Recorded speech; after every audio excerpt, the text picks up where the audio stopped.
Dios bendiga a cada uno de los santos hermanos y amigos que nos ven y escuchan en este día. El mensaje para el día de hoy lo hemos escogido de la Epístola a los Hebreos capítulo 12, verso 14 y 15, que dice la bendita y eterna palabra de Dios, que la leemos en nombre de Dios Padre, Dios Hijo y Dios el Espíritu Santo. Seguid la paz con todos y la santidad, sin la cual nadie verá al Señor.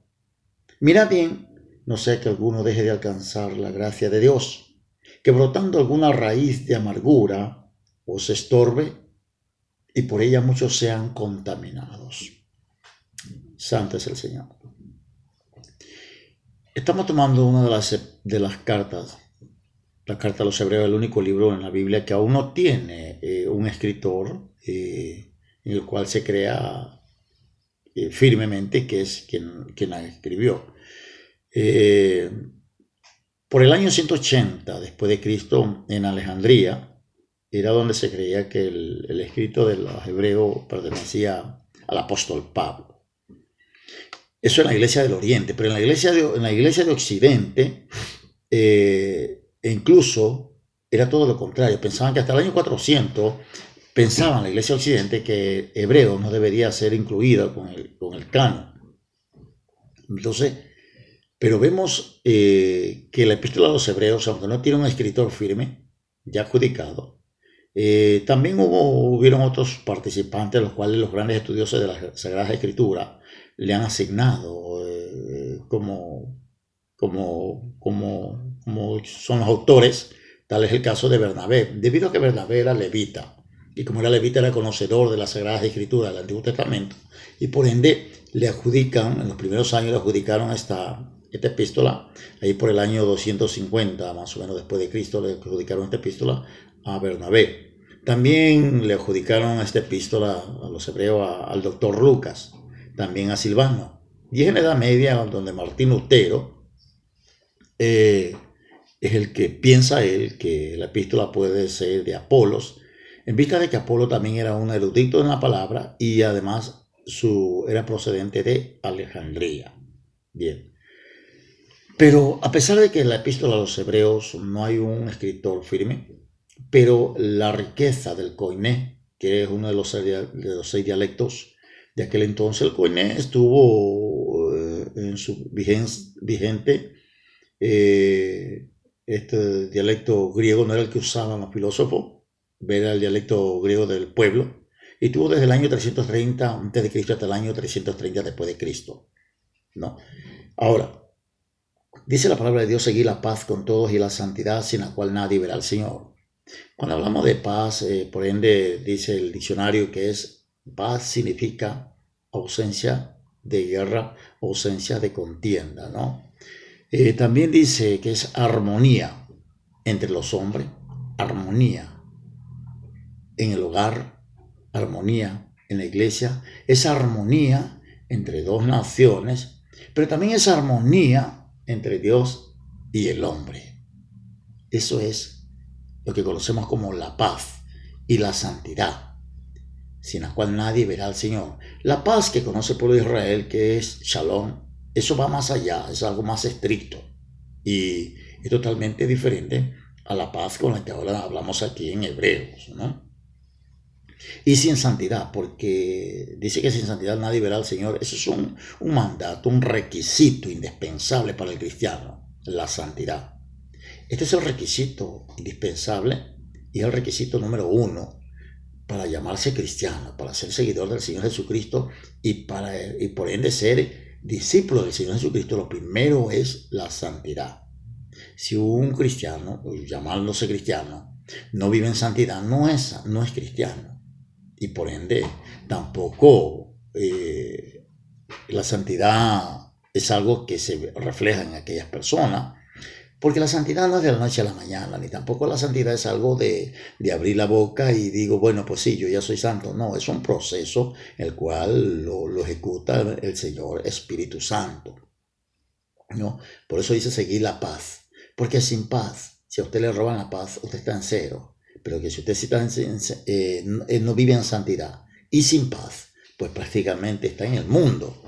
Porque el mensaje para la iglesia del Señor, Porque ahora vamos a ir al texto bíblico en el cual, si usted no tiene paz y usted no vive en santidad, usted puede ser presa fácil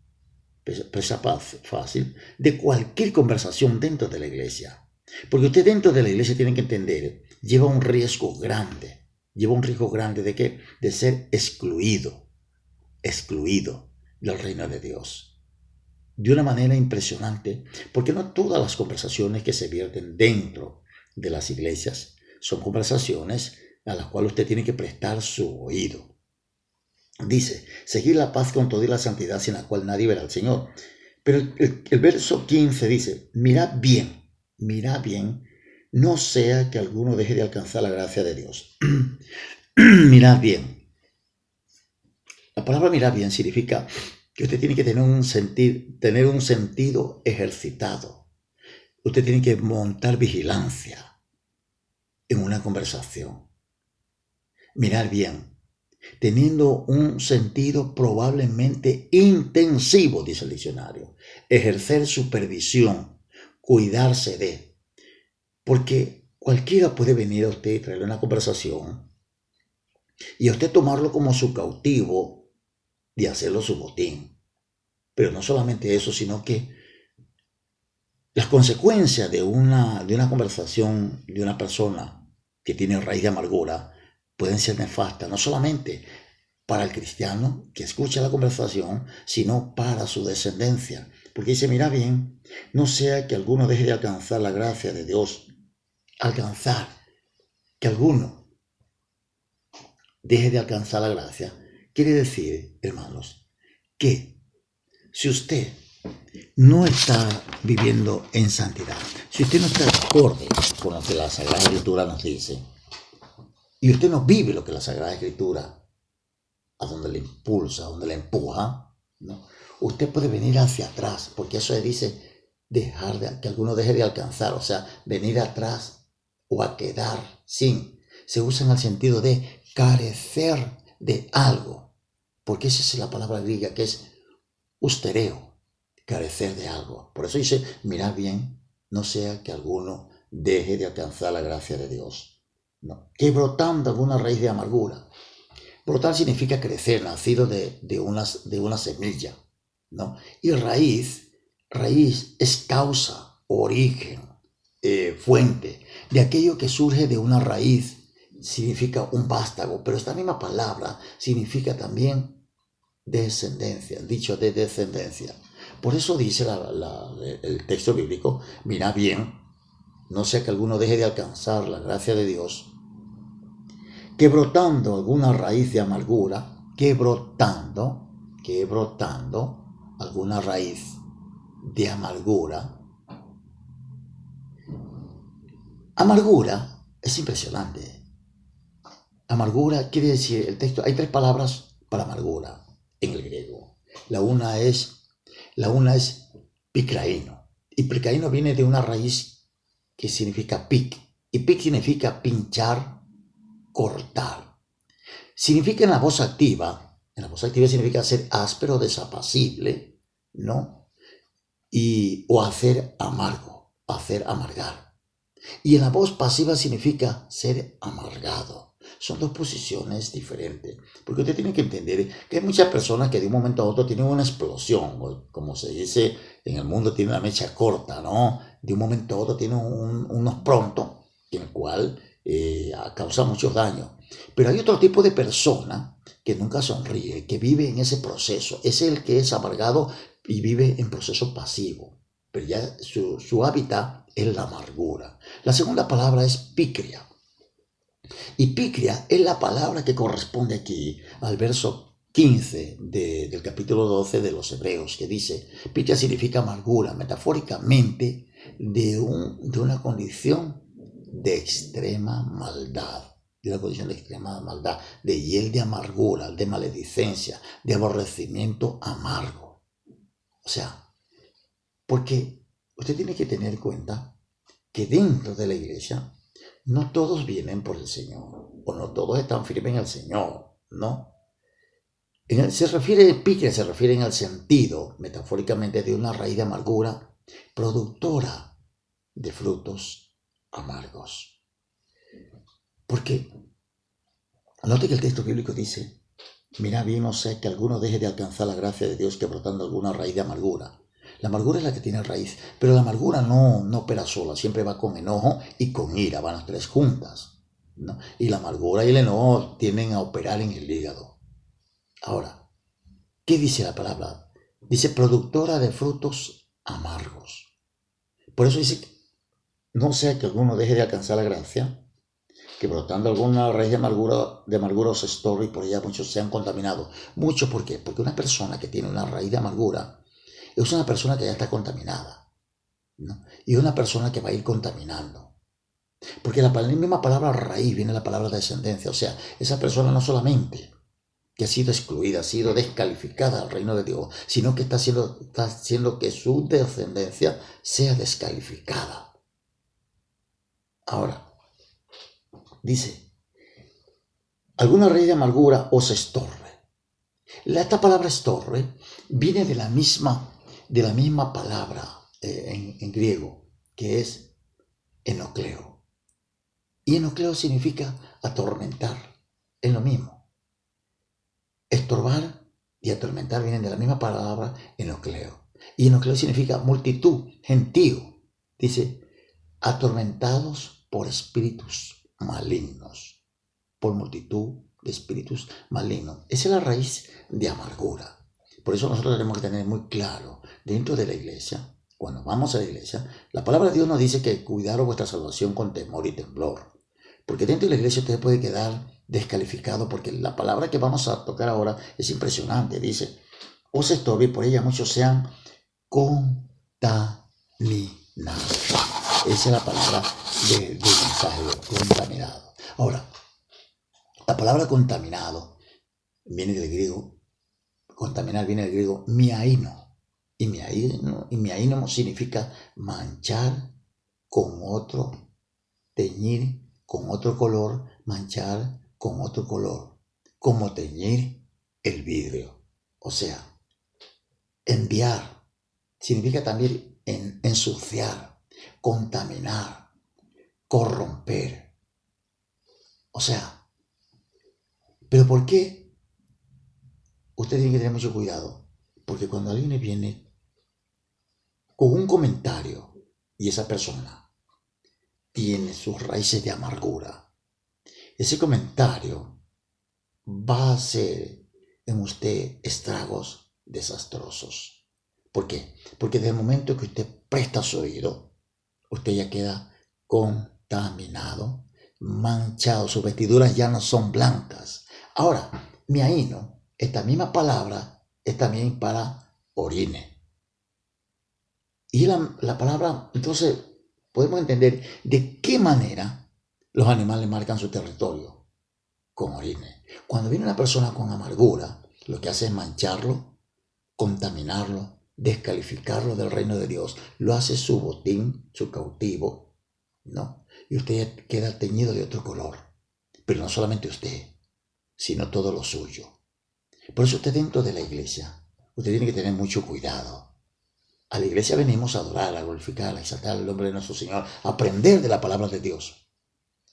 Pero cada conversación usted tiene que montar vigilancia, tener cuidado con lo que escucha, con lo que oye, donde presta su oído, porque la palabra de Dios dice que en aquel día daremos cuenta hasta de lo que oís.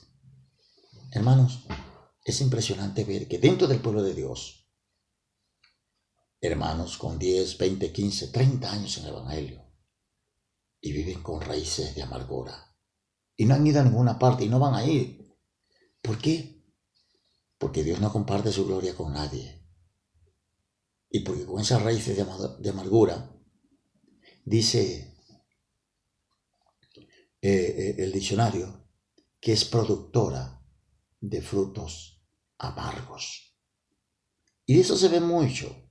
Pero hay también una amargura que se une al celo. Y esa es la que encontramos en el libro de Santiago, en el capítulo 3, que la palabra de Dios dice que donde hay celos, ahí hay toda contención y toda obra perversa. Hermanos, tenemos que tener mucho cuidado. ¿Qué es el tipo de conversación que escuchamos? ¿Qué es el tipo de hermandad con la cual nos juntamos dentro de la iglesia. ¿Y qué es lo que nosotros, hacia dónde ponemos nuestros oídos? ¿Y qué es lo que nosotros nos dedicamos dentro de la iglesia? Porque dentro de la iglesia, déjeme decirle que usted puede quedar descalificado del reino de Dios, porque puede quedar manchado, contaminado, ensuciado, con alguna raíz de amargura. Examinémonos, hermanos, y veamos si nuestro caminar está bien y si las conversaciones a las cuales prestamos nuestros oídos dentro de la iglesia son de agrado al Señor y vienen de Dios. Quizás pueda que haya alguna raíz de amargura. Tengamos cuidado. Tengamos mucho cuidado, porque el mensaje es para dentro de la iglesia. Vamos a orar. Y repita conmigo: Padre Santo, en el nombre de Jesús, te pido perdón. Si en algún momento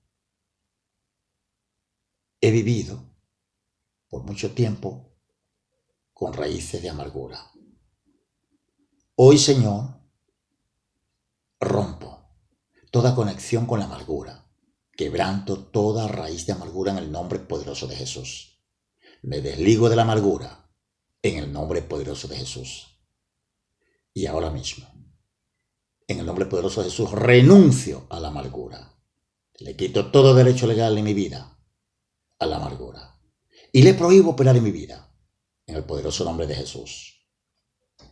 Y ahora, en el nombre de Jesús, toda amargura es desarraigada. En el nombre poderoso de Jesús, toda amargura es desarraigada.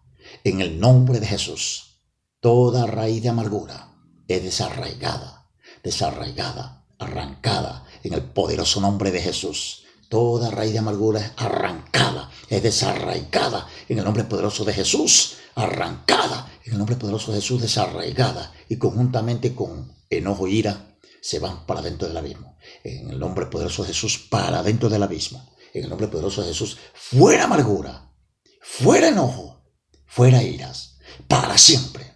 En el nombre poderoso de Jesús, para siempre. En el nombre poderoso de Jesús, libre. Somos libres de amargura, de enojo y de iras. En el nombre poderoso de Jesús. Amén.